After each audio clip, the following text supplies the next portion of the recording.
Social మీడియాలో adult content రోజురోజుకి పెరిగిపోతోంది. ఇది చాలదన్నట్టుగా వీడియోలతో కూడిన అశ్లీల యాడ్స్ కూడా మితిమీరుతున్నాయి. దీనికి తోడు జోడీ ఫ్రెండ్లీ డేటింగ్ యాప్స్ నస అంతా ఇంత కాదు. ఇలాంటి వాటిపై ప్రజలు, ముఖ్యంగా యువత అప్రమత్తంగా ఉండాలంటూ హైదరాబాద్ సిపి సజ్జన ట్వీట్ చేశారు. ఇవి తీయటి మాటలు కాదు, వలపు వల అని హెచ్చరించారు.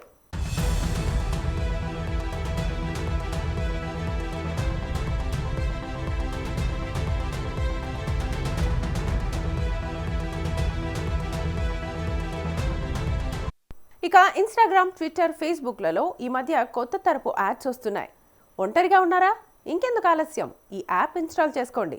అందమైన అమ్మాయిలు, ఆంటీలతో సరదాగా మాట్లాడండి. మీ రంగు, రూపంతో మాకు పని లేదు అంటూ మీ మొబైల్లో యాడ్స్ వస్తున్నాయా? ఒక్క క్లిక్తో మీ జీవితం ప్రమాదంలో పడచ్చు. జాగ్రత్త. సోషల్ మీడియాలో ఇబ్బడి ముబ్బడిగా కనిపిస్తున్న ఈ యాడ్స్ వెనుక ఉన్నది తీయటి మాటలు కాదు, నిలువున దోచేసే సైబర్ కేటుగాళ్ల ఉచ్చు అని హైదరాబాద్ సిపి సజ్జనార్ హెచ్చరించారు. యువత ఒంటరితనాన్ని ఆసరాగా చేసుకుని నేరగాళ్లు పన్నుతోన్న హనీ ట్రాప్ ఇది అని పేర్కొన్నారు.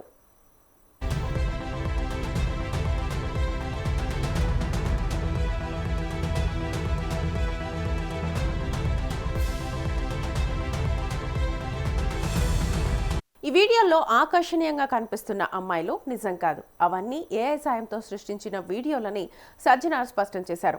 మాయమాటలకు బుట్టలో పడి వారు సూచించిన యాప్లను ఇన్స్టాల్ చేసుకుంటే ముప్పు కొని తెచ్చుకున్నట్లేనని హెచ్చరించారు. ఆ లింక్ ద్వారా యాప్ డౌన్లోడ్ చేసుకోగానే మీ ఫోన్లోని కాంటాక్ట్స్, గ్యాలరీ మొత్తం వారి ఆధీనంలోకి వెళ్లిపోతాయని తెలిపారు.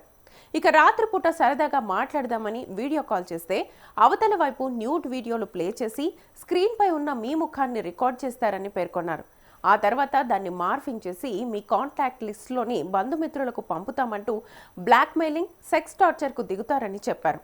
పరువు పోతుందన్న భయంతో వారు అడిగినంత ఇచ్చుకుంటూ పోతే మీ బ్యాంక్ ఖాతాలు ఖాళీ అవ్వడం ఖాయమని అన్నారు.